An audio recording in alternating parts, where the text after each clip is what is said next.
Halo semuanya, selamat pagi.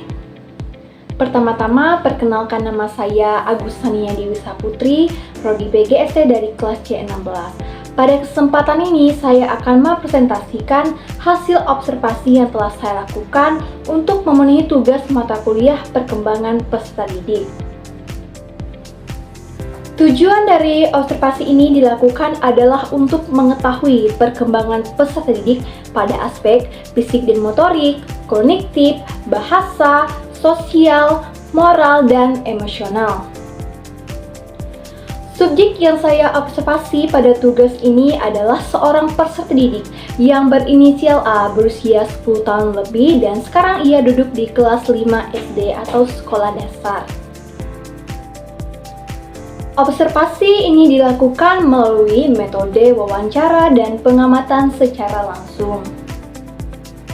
Nah, teman-teman, sebelum kita masuk ke dalam pembahasan, sebelumnya saya memberikan beberapa pertanyaan kepada anak tersebut, seperti menanyakan siapakah namanya, kelas berapa, dan umurnya berapa. Tidak hanya itu, saya juga menanyakan apa yang akan dia lakukan jika temannya memerlukan bantuan, dan apakah dia menghormati orang yang ada di sekitarnya. Dari pertanyaan yang saya berikan, peserta didik terlihat memahami dengan baik, tanpa ada rasa ragu ataupun malu dalam menjawabnya, sehingga jawaban yang ia berikan sesuai dengan apa yang saya tanyakan. Untuk selanjutnya, saya akan menjelaskan hasil observasi yang telah saya lakukan. Ini dilihat dari 6 aspek, di mana pada awal tadi sudah saya singgung juga. Mari kita lihat bersama-sama. Yang pertama adalah perkembangan fisik dan motorik. Dalam aspek fisik, peserta didik memiliki kondisi fisik yang sehat dan aktif. Peserta didik mampu mengikuti kegiatan seperti bermain ataupun belajar tanpa adanya gangguan atau hambatan yang cukup berarti. Selain itu, kemampuan motorik peserta didik juga berkembang sesuai dengan usianya. Ini terlihat dari cara dia melakukan kegiatan sehari-hari seperti berjalan, berlari, bermain, ataupun melakukan kegiatan di sekolahnya. Yang kedua adalah perkembangan kognitif. Dalam aspek kognitif, peserta didik menunjukkan kemampuan berpikir yang cukup baik. Hal ini terlihat dari kemampuan dia dalam memahami pertanyaan serta memberikan jawaban yang sesuai. Peserta didik juga memiliki rasa ingin tahu yang cukup tinggi dan memiliki minat untuk mempelajari hal-hal baru yang ia temui dalam kehidupan sehari-hari. Yang ketiga adalah perkembangan bahasa.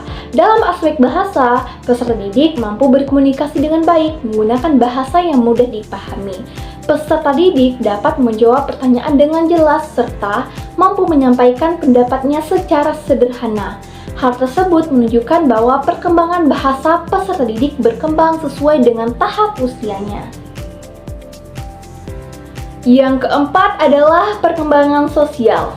Dalam aspek sosial, peserta didik mampu menjalin hubungan yang baik dengan teman, guru, ataupun anggota keluarganya. Terlihat juga bahwa peserta didik dapat berinteraksi dengan baik di dalam lingkungan sekitarnya. Nah, hal ini menunjukkan bahwa perkembangan sosialnya itu mulai berjalan secara baik. Yang kelima adalah perkembangan moral. Dalam aspek moral, peserta didik menunjukkan sikap yang positif seperti sopan santun, jujur, ataupun bertanggung jawab. Peserta didik memahami pentingnya menghormati orang tua, guru, ataupun teman-temannya. Nah, hal ini menunjukkan bahwa nilai moral itu mulai tertanam pada diri peserta didik. Dan untuk yang terakhir, yang keenam adalah perkembangan emosional. Dalam aspek emosional, peserta didik mampu mengungkapkan perasaan yang ia rasakan dengan cukup baik. Ketika menghadapi masalah atau kesulitan, peserta didik berusaha mencari bantuan kepada orang tua ataupun gurunya. Dan peserta didik juga mulai mampu mengendalikan emosinya.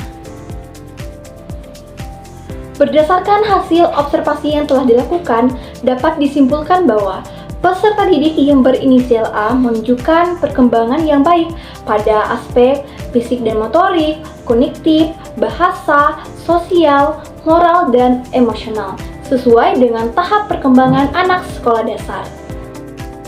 Inilah yang dapat saya sampaikan. Mohon maaf apabila ada kata-kata atau penjelasan saya yang kurang tepat. Akhir kata, saya ucapkan terima kasih. Selamat pagi.